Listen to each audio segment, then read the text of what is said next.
And this is Republic TV, India's news leader. Good morning. This Tuesday morning, you're with us on Republic. I'm Sakal Bhatt. And to begin with, let's once again pay our homage and condolences to the Bravehearts, the soldiers of soil. Remember, 2 days back, that Fidayeen attack at Awantipora. Now we take you live to the wreath-laying ceremony of Constable Pradeep Kumar. He belongs to 132 Battalion of CRPF and is also the resident of Sundargarh, Odisha.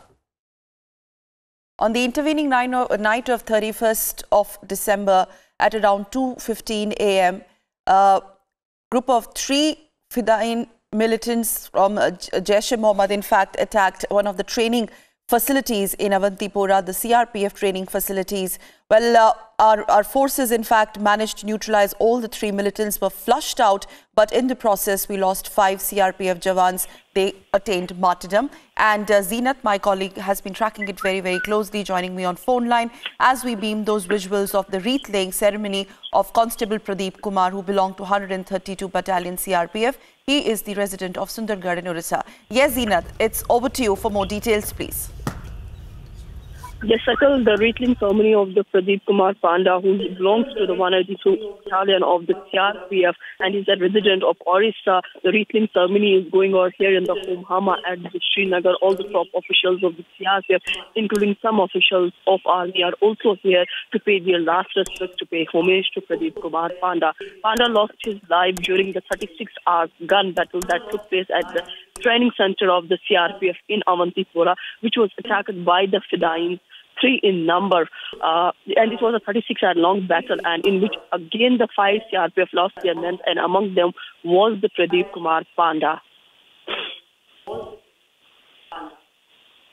All right, Zeenat, but you know, there was a very strong warning that went from Home Minister to the neighborhood yesterday when he categorically said that these sacrifices our forces will ensure will not go in vain.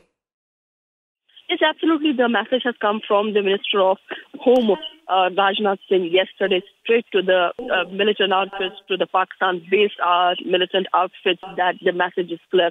They will be hitting them very hard in case that they take such kind of things again. But we have been seeing the encounters or the Fidayeen attack, particularly in 2017, in a very high number, though the militants also 200 were killed by the JNKP along with the other security agencies. But we have also seen the most dreaded attacks of the Fidayeen, almost 4 in number. 2 were in South Kashmir, one was in Srinagar, and the another was in Sumbal of North Kashmir. So the Fidayeens, basically whenever Fidayeen target any security camp, it's always that they are the suicide bombers. They want to have more of, they want to inflict more of the casualties. But the best part of the security forces have been that they used to neutralize such militants as soon as possible, as was seen in the BSF camp attack near the Srinagar International Airport. But yes, before yesterday, that took place around 31st 2 a.m. with this, in which this Pradeep Kumar lost his life. Obviously, this has really completed the year on a very bad note, because CRPF had a casualty of around 5 of their men, and also 3 men of the CRPF were injured in the attack. And it was a 36-hour gun battle. That's right. Because one of the reasons for this gun battle for long was that because the area in which this gun battle basically took place is a huge campus, huge area. So militants had got enough time and a space to move from one building to the another floor. But the best part of the CRPF was that they were able to get them in one building only, which was a block 4. But the thing was that despite all that, the 2 militants were neutralized on the very first day. But one of the militants is, as we are getting from the sources, though he has not been identified yet, that he belongs to Pakistan. He belongs to Pakistan. So we have seen that in many of the encounters or the Fidayeen, that whenever a Pakistani militant strikes, it takes security forces a time them to neutralize. But yes, the security forces had to face a casualty this time. But at the same time, 3 militants have been neutralized, and that too of a JEM, a dreaded terrorist organization. And another thing that has emerged in this suicide attack was that the 2 of the men who were a part of the Fidayeen squad this time was the Kashmiri boys. So this has again sent a big worry for the security forces, that now the Kashmiri boys are taking part in the suicide attacks, because earlier they used to confine to the encounter or something, but now taking part in the Fidayeen or becoming the suicide bombers is now another challenge for the security forces in 2008. Yes, Zeenat, requesting you to continue, stay with us as Republic TV joins the nation in saluting the Bravehearts. Billion salutes go from our hearts to all the CRPF Bravehearts, 5 of them who laid down their lives in the line of duty in that Awantipora attack by Jaish-e-Mohammed. Remember, our forces befittingly replied and neutralized all the 3 dreaded Jaish-e-Mohammed terrorists involved, 2 of them local boys, like Zeenat has reported, and 1 from Pakistan. These are the live visuals of Constable Pradeep Kumar Panda, who hails from Sundargarh in Orissa. He belongs to 185 Battalion of the CRPF. And let's also remember other 4 CRPF martyrs also who in fact fought to their last death. Constable Rajendra Nain, he belonged to Churu, again from 185 Battalion of the CRPF.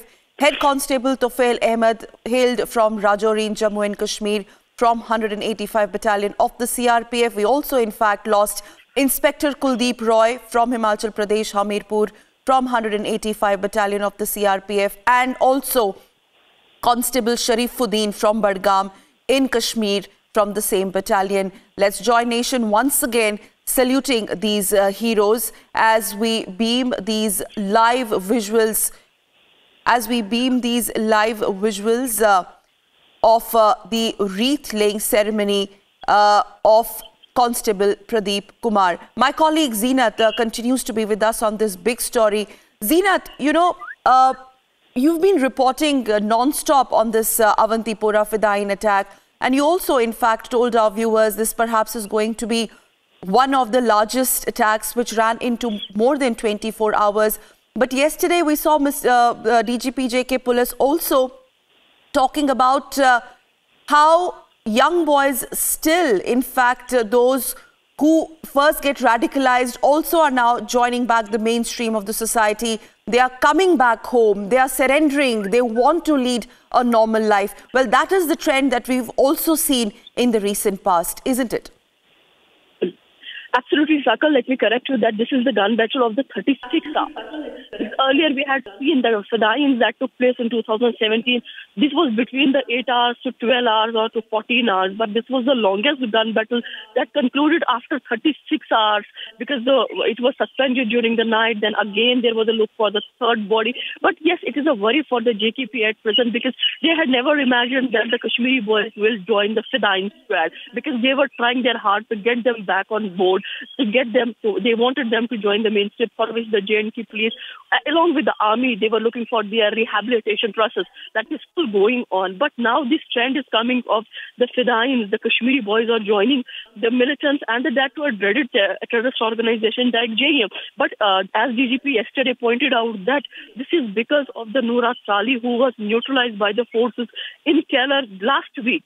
So they blame this person who has been inactive in militancy for 20 long years, and because now he was the main face of the JEM, and he is believed to be the reason that boys are being radicalized in such a way, and they are joining the JEM because now they have become the suicide bombers for the Kashmiris itself, because and as we see also in this terror attack that terror keeps no religion, because the JM boys who are Muslims, they were locals, they targeted their own CRPF guy who's also Kashmiri.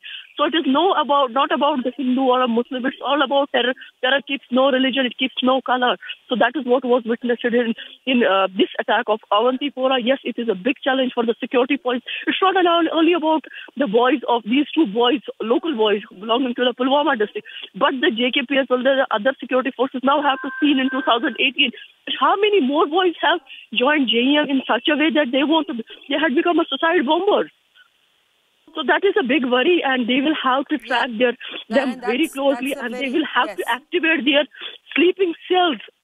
Because earlier it used to be like they are the part of the Hizbul Mujahideen or the LEP, but never it has come to somebody's mind that they will launch such kind of terror attack, because this is almost the first terror attack where the Kashmiris were found in Fedayeen. So obviously it is a worry for, and needs to be seen also like how many boys have been radicalized in such way. So it will be a very challenging year for the security forces in 2018. Yes, Zeenat, continue talking to our viewers. In the meanwhile, let's once again speak over these visuals, which will always serve as a constant reminder to all of us that as the nation stands firmly with the families of those who have attained martyrdom, India will continue to salute and also fight back befittingly. These are the visuals, once again, dear viewers, of the wreath-laying ceremony of the Constable Pradeep Kumar Panda. Zeenat, really appreciate you joining us on this big story. Many thanks for joining us. Republic TV will continue tracking this one as well. A short breather. We'll be back with more.